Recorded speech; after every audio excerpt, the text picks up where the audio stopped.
Our next guest is Kevin McWayne. He is VP and Senior Fiduciary Specialist at Wells Fargo Wealth Management. Welcome, Kevin. Thanks, Patty. Nice to be here. Great to have you. Kevin, thank you so much for joining us today here at the Senior Stay or Go TV. This is a very passionate issue for both Patty and I on what the role of a fiduciary is. And there's a lot of words: fiduciary, successor trustee, executor, and they all get somewhat mingled up in the public's eye. And we really want you to define for us, what is a fiduciary? Sure, Ron. Well, a fiduciary is someone that is actually an individual or a company that a person places their utmost trust and confidence in to manage their financial affairs. And as you said, we often refer to it as a trustee or an executor. And so what are your responsibilities, being with Wells Fargo, a national company here and here locally in San Diego, what are your responsibilities as a fiduciary advisory specialist? When we act as a fiduciary, as a trustee for an individual, or their estate, we're responsible for prudently investing the assets, for managing the real estate, for filing the taxes, the tax returns, paying bills, settling claims, and ultimately, after the creator of the trust has passed away, distributing those assets per the terms of their trust or how they want those to be distributed out. And then before we go on to the next question, a lot of the times it's not just upon death. There are other triggers that can bring you to the forefront of the action. Is that correct? That's right. And often it's incapacity is what we see. And so your clients are looking for what? When you go out and talk to somebody, what are they looking for from Wells Fargo? So they're really looking for someone to come in, help them manage the finances, pay the bills, take care of the house, whatever needs to be done for them. Just to make life simpler. That's right. Why would I choose a corporate trustee versus, say, my firstborn child, which so many people do?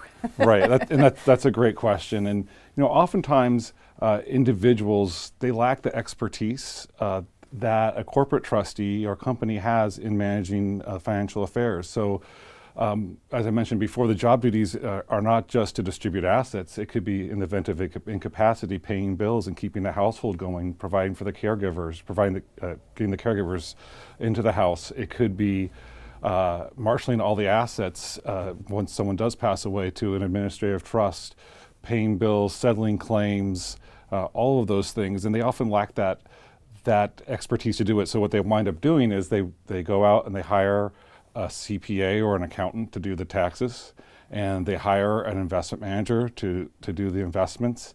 And then on top of that, they're saddled with having to coordinate all these individuals to do it.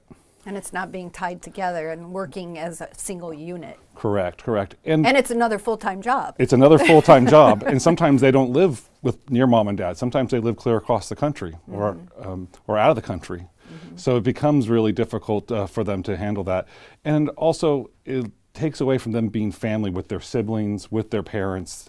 They're focusing on all these financial matters instead of just being family.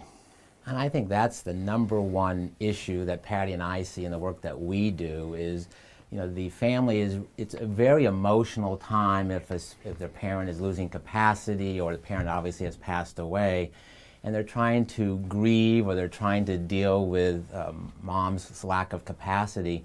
And to try to also be the financial person, it just doesn't make sense. So you must see it in terms of family harmony is really what you're providing. Absolutely. And let the corporate fiduciary, let that expert do the heavy lifting for you. So you can be family and be there for mom or be there for your other family members. Because there's so many different emotions that take place all at once that when you have the emotions plus all the necessary financial and big decisions that need to be made, it's just so hard to have everybody trying to do all those things. That's right. And oftentimes, unfortunately, sometimes after mom and dad pass away, that's when sibling rivalries tend to come out later on. You think? And it makes it more difficult. So why not give the corporate fiduciary, put that person in there who truly has an objective, independent lens into the managing the trust.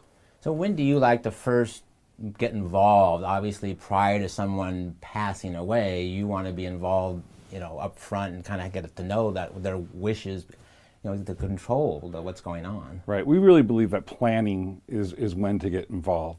So, and planning is not just a one-time, we're done, we made a trust, and it's over. I often talk to folks and we ask them, when did you have your trust, when was it created? And they'll say, well, it was created in 1995. And the next Long question time is, ago. when did you last look at it? And they'll say, well, it was 1995. So, You know where it is. so it's really important to dust off your trust, to take a look at it, and we're there to help you do that and take a look at it and make sure that it is still fulfilling your wishes, whether it's at incapacity or at death. So it's not like there's a key age to be able to do that. It really depends upon every situation. That's right. And also a really good thing to do is to dust it off whenever there's a major life event that happens. So when there's deaths, births, retirement, whatever it is, take a look and see, was there a major life event that's impacting us financially that we need to go back and look at this trust? And absent that, I think a good rule of thumb is, and this year's the perfect year, just look at it every presidential election year if there's no major life events. And this is a major one. So Kevin, you also offer life management services. Can you explain what those are and what they provide? Sure. Life Management Services is a premium service we offer that helps maintain the dignity of seniors. And so what it is in addition to managing the assets for them, we are doing a health and wellness assessment for them with a professional care manager that we have vetted out nationally. We provide them, we've already done all the research and provide them a list of possible caregivers if they need caregiving in the home. We're assessing their housing needs, their medication needs with the care manager. We are also paying all their bills, filing their taxes for them if they wish, or we'll reimburse to a certain dollar amount for them to pay their tax preparer. We will review all of their medical claims.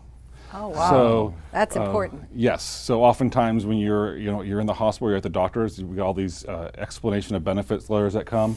So we're going to go through those and we're going to assess those, make sure that nobody's being double billed, triple billed, or we also, yes, exactly. And we also, during Medicare open enrollment, we'll look at their Medicare open enrollment and see if there's a better option for them and possibly save them some money. Will you assist with long-term care insurance as well, since that's going to probably be something that people are going to have more of as we? Absolutely, and we would connect them with one of our financial advisors to assess them for the long-term care insurance. That is really a tremendous service. That's because awesome. Part of our job is to find these people and try to bring the team together. Wells Fargo has the team in place, and your job is to bring all. Your job is part of your job. Part of your responsibility is to bring those people into place to really have a one-stop shop for mom and dad, mom or dad, to be able to handle so many things that are going on. Mm-hmm. Also, it's a great service because I think it really helps put a stop to any scamming possibilities that are so prevalent today. Thank you, Kevin, for being here today. Stay tuned for more Senior Stay or Go. We will be